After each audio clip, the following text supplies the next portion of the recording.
Good morning happy friend. Tumkur নামৰ কৰ্ণাটকৰ তুমকুৰ নামৰ এখন সৰু জেগালৈ আহিছোঁ, য'ত পাৱাৰ গ্ৰীডৰ ছাবষ্টেশ্যন এটা আছে।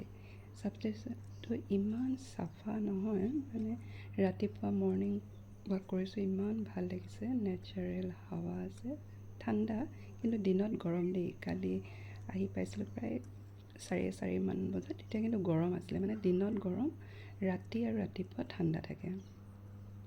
কিন্তু সেইবুলি ইমান চুৱেটাৰ পিন্ধিব নালাগে, হালকা এটা কাপোৰ পিন্ধিলেই হৈ যায়। এনেকৈ মই অলপ ওলাই আহিছোঁ ৰাতিপুৱা।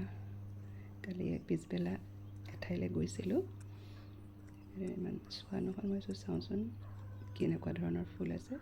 ফুল গছ নাই বাৰু, এয়া দেখিছেনে, একদম চাপৰতে মানে আম লাগিছে, কলি মেলিছে আমৰ। হাইব্ৰিড বোলে, হাইব্ৰিড লগাই ধেৰ আম গছ লগাইছে, এনেকৈ চাপৰ মানে আমৰ ছিজন যে লপা থপাকৈ আম লাগিব আৰু এই পাতটো দেখিছে, ৰঙা পাতটো ইমান ধুনীয়াকৈ কাটি থৈছে।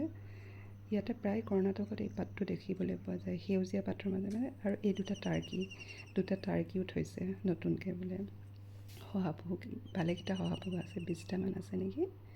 এনেকৈ জেগাটি ইউটিলাইজ কৰিছে, বৰ ভাল লাগিছে এই জেগাখিনি। মানে এখন সৰু জু টাইপৰ হৈছে আৰু লাহে ধীৰে কিবা আনিব বোলে। আৰু আমি এই গেষ্ট হাউচটোতে আছিলোঁ, পাৱাৰ গেষ্ট হাউচৰ এইখিনিতে বেলকনিৰ পৰা মানে একদম বেলকনিৰ কাষতে এতিয়া মধুৰি গছ আছে, একদম মানে লপা থপাকৈ লাগিছে। আৰু মধুৰিবিলাক সৰু হৈ আছে, অমিতা আছে, কলগছো ধেৰ দেখিলোঁ দেই কালি। কলগছ আছে, কলগছো ধেৰ লগাইছে, মানে ফল মূল একদম মানে ভৰপূৰ হৈ আছে গোটেই ছাবষ্টেশ্যনটোত। ভাল লাগিলে। এতিয়া দুপৰীয়া ভাত পানী খাই আমি এঠাইলৈ যাম, মই জনাম বাৰু কলৈ গৈ আছোঁ। বাই।